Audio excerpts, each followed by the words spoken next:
हे दोस्तों, business startup को लेके एक बहुत बड़ा मिसकंसेप्शन जो सबको होता है और मुझे भी था, वो ये है कि एक सक्सेसफुल बिजनेस स्टार्ट करने के लिए मुझे एक बहुत ही ज़बरदस्त आइडिया चाहिए। ऐसा आइडिया जिसे मैं खूब मेहनत के साथ एग्जीक्यूट करूँ तो वो मुझे बिलियनर या कम से कम मिलियनर तो बना ही दे। कुछ वैसा ही जैसा मार्क ज़करबर्ग का फेसबुक का आइडिया, यूट्यूब पे वीडियो शेयर करने का आइडिया जो पेपाल के 3 एम्प्लॉयज़ ने सोचा था, और बाकी सारी बिलियन डॉलर कंपनीज का वो एक ज़बरदस्त आइडिया जो उनको करोड़पति बना देता है। पर सच तो ये है कि ये सब एक मिथ है। यूट्यूब पहले एक ऑनलाइन डेटिंग साइट थी, ना कि वीडियो शेयरिंग साइट। फेसबुक से पहले मार्क ज़करबर्ग ने एक हॉट और नॉट गेम टाइप वेबसाइट बनाई थी जिसका नाम फेसमैश था। फेसबुक उनका पहला आइडिया नहीं था। 95% टाइम्स लोगों का पहला आइडिया उन्हें इतनी सक्सेस नहीं देता, बल्कि वो सक्सेस उस आइडिया को यूजर के रिक्वायरमेंट के हिसाब से रिप्लेस या मॉडिफाई करने पर मिलती है। आपको पता होना चाहिए कि स्टार्टअप एक ब्रिलियंट आइडिया पे काम करके रातों रात अमीर बनने को नहीं कहते, बल्कि स्टार्टअप उसे कहते हैं जिसमें आपको बहुत सी एक्सट्रीम अनसर्टेनिटी को हैंडल करना पड़े। स्टार्टअप एक एक्सपेरिमेंट जैसा होता है जिसमें हमें चीजों को टेस्ट करके बार बार सीखना होता है, और वो भी अपने कॉम्पिटिटर्स से जल्दी। एक ऐसा एक्सपेरिमेंट जिसमें हमें आउटपुट पे क्या मिलेगा इसके बारे में कुछ पता नहीं होता। क्रेजी एक कंपनी के को फाउंडर नील पटेल, जो कि एक ऑनलाइन मार्केटर है और यूएसए के काफी सक्सेसफुल एंटरप्रेन्योर में से एक है, उन्होंने एक बार $1 मिलियन का फंड उठाया अपने एक ब्रिलियंट आइडिया पे काम करने के लिए। वो आइडिया सबको काफी पसंद आया था, इन्वेस्टर्स को भी। आइडिया एक ऐसा प्रोडक्ट बनाने का था जो कंपनीज के सोशल मीडिया ट्रैफिक के प्रॉब्लम को सॉल्व कर सके। उनकी टीम ने पूरा 1 साल और पूरे $1 मिलियन उस प्रोडक्ट को अच्छे से बनाने के लिए लगा दिए, और जब उन्हें लगा प्रोडक्ट अब लॉन्च के लिए रेडी हो गया है, उन्होंने खुशी खुशी उसे लॉन्च कर दिया। पर हैरानी की बात यह थी, लॉन्च करने के बाद किसी एक कंपनी ने भी उनका प्रोडक्ट खरीदने में दिलचस्पी नहीं दिखाई, क्योंकि किसी भी कंपनी को कोई ऐसी चीज खरीदने की जरूरत महसूस नहीं हो रही थी। वो अपने पुराने तरीके से ही काम करने में खुश थे। सो नील पटेल और उनकी टीम का पूरा एक कीमती साल, खूब सारी मेहनत और $1 मिलियन बर्बाद हो गया एक ऐसा प्रोडक्ट बनाने में जिसकी किसी को जरूरत ही नहीं थी।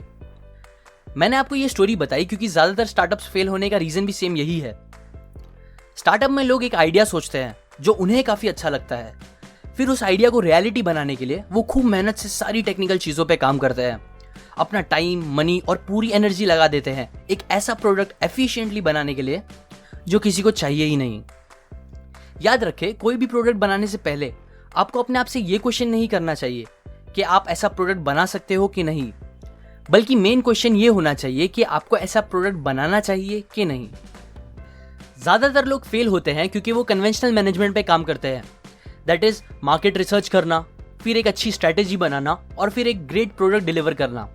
ये अप्रोच अच्छा है पर स्टार्टअप्स के लिए नहीं, क्योंकि एक स्टार्टअप का अपने प्रोडक्ट के लिए मार्केट अज्यूम करना पॉसिबल नहीं है बिना उस प्रोडक्ट को लॉन्च किए।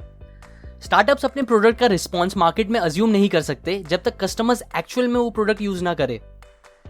ये सारे रीजंस बहुत से स्टार्टअप्स के फेलियर का रीजन बन जाते हैं, पर अच्छी बात यह है कि इस फेलियर को अवॉइड किया जा सकता है।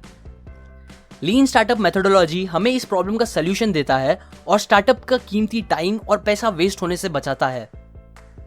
ये कॉन्सेप्ट बेस्ड है बिल्ड, मेजर एंड लर्न के प्रिंसिपल पे। इस प्रिंसिपल के हिसाब से आपको सबसे पहले एक मिनिमम वायबल प्रोडक्ट बनाना चाहिए, फिर उस प्रोडक्ट को ट्रायल के तौर पे लॉन्च करके कस्टमर्स के रिस्पॉन्स और रिएक्शंस मेजर करना चाहिए, और एट द एंड लर्न करना चाहिए कि आपके आइडियाज क्या रियल में काम कर रहे हैं जैसा उन्हें करना चाहिए, या फिर आपको कोई चेंजेस करना चाहिए कस्टमर्स के बेटर रिस्पॉन्स के लिए। आपको ये साइकिल को रिपीट करते रहना चाहिए जब तक आपको मार्केट और कस्टमर से अपने प्रोडक्ट के लिए डिजायर्ड रिस्पॉन्स नहीं मिलता। इजी वर्ड्स में कहूँ तो मिनिमम वायबल प्रोडक्ट वो होगा जिसमें आप अपने प्रोडक्ट के 2 या 3 की पॉइंट्स डालोगे जो सबसे ज्यादा अट्रैक्टिव है और आपको लगता है वो कस्टमर्स को पसंद आएंगे। फिर आप कम से कम पैसों में उस प्रोडक्ट को तैयार करो जो बस टेस्ट करने के पर्पस के लिए हो, जिससे आप मेजर कर सको कि आपके ये की पॉइंट्स काम कर रहे हैं कि नहीं और लोग उस पर कितना अच्छा रिस्पॉन्स दे रहे हैं। और ये मेजर भी आपको चीपेस्ट और फास्टेस्ट वे में करना चाहिए। याद रखें, आपका मिनिमम वायबल प्रोडक्ट आपका फाइनल प्रोडक्ट नहीं है, ये बस टेस्ट करने के लिए है आपके आइडिया और प्रोडक्ट को। सो उसे सिंपल और सस्ता बनाएं, बस अपने क्रिटिकल पॉइंट्स को कवर करते हुए जो आपको एक अच्छे फीडबैक के लिए जरूरी हो और आपको प्रोडक्ट और सेल्स के बारे में भी सीखने के लिए मदद करे। अब जब आप रिस्पॉन्स को अच्छे से मेजर कर लोगे तो आपके पास 2 ऑप्शंस होंगे, पहला पिवट करना या परसीवियर। अगर आपकी की अजम्पशंस को पॉजिटिव फीडबैक मिल रहा है तो आपको परसीवियर करना चाहिए, मतलब उस आइडिया पे ही चलना चाहिए और अपने प्रोडक्ट को उस आइडिया के ही साथ और बेटर बनाने पर फोकस करना चाहिए। पर अगर आपको जैसा रिस्पॉन्स चाहिए था वैसा नहीं मिला तो आपको पिवट करना चाहिए, मतलब मे बी आप अपने आइडिया को दूसरी तरीके से एग्जीक्यूट करें या दूसरी ऑडियंस टारगेट करे या कुछ ऐसा चेंजेस करे जो आपको रिजल्ट्स दे।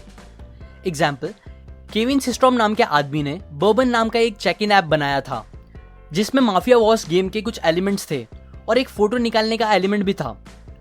वो थोड़े परेशान थे क्योंकि बर्बन को डिजायर्ड रिस्पॉन्स नहीं मिल रहा था। ऐप काफी भरा भरा लगता था और केविन को पता था कि ये एक ह्यूज सक्सेस नहीं बन सकता है। पर मेजर और लर्न करने के बाद उन्हें पता चला कि बर्बन के सारे फीचर्स में से एक फीचर जो यूजर्स सबसे ज्यादा इस्तेमाल कर रहे थे वो फोटो लेने का फीचर था। ये पता चलने के बाद केविन ने अपने को फाउंडर माइक क्रीगर के साथ एक बड़ा रिस्क लेते हुए बर्बन के सारे फीचर्स निकाल दिए एंड बस फोटो लेने के फीचर्स को रखा और उसको बेहतर बनाने पर काम करने लगे। ये पिवट करने के बाद बर्बन एक बहुत ही पॉपुलर ऐप बन गया जिसे आज आप सब इंस्टाग्राम के नाम से जानते हो। इसी तरह आपको भी अपने डिजायर्ड रिजल्ट्स मिलने से पहले काफी एक्सपेरिमेंट करने पड़ सकते हैं। ज्यादातर स्टार्टअप शुरू होते हैं और कुछ टाइम में पूरी तरह से गायब हो जाते हैं, क्योंकि जब उन्हें मेहनत करने के बाद डिजायर्ड रिजल्ट्स नहीं मिलते तो वो या तो हार मान के क्विट कर देते हैं या फिर कुछ नेवर क्विट बोल के सेम चीजें बार बार करते हैं और एक्सपेक्ट करते हैं कि उन्हें अलग रिजल्ट्स मिलेंगे, पर अलग रिजल्ट्स नहीं मिलते और इवेंचुअली पैसे खत्म होने की वजह से वो भी गायब हो जाते हैं। ये दोनों ही सही तरीके नहीं है। मोस्टली उन्हें सक्सेस के लिए बस पिवट करने की जरूरत होती है जिसके बारे में वो नहीं सोचते। एक चीज जो आपको ध्यान रखनी होगी स्टार्टअप की सक्सेस के लिए वो ये है कि आप कितने पिवट्स हैंडल कर सकते हैं आपके पैसे खत्म होने से पहले। सो टू कंक्लूड, इतना ध्यान रखिए कि कस्टमर्स ही किंग होते हैं और आपके सारे डिसीजंस और एक्शंस उन्हें खुश करने के लिए होने चाहिए, ना कि अपने आप को या आपकी टीम को। और आपको कभी सक्सेस नहीं मिल सकती कुछ ऐसा बना के जो आपके कस्टमर्स को चाहिए ही नहीं। ये कंसेप्ट्स मैंने the lean startup by Eric Ries से बताई है, जो स्टार्टअप्स के लिए एक ऑसम बुक है। लाइक करें अगर आपको ये आइडियाज पसंद आए, अपने व्यूज कमेंट करें, शेयर करें ये वीडियो उन्हें जिन्हें बिजनेस में इंटरेस्ट हो, सब्सक्राइब करें, मैं और ऐसे कंसेप्ट्स आपके साथ शेयर करूंगा। और फाइनली, थैंक्स फॉर वॉचिंग।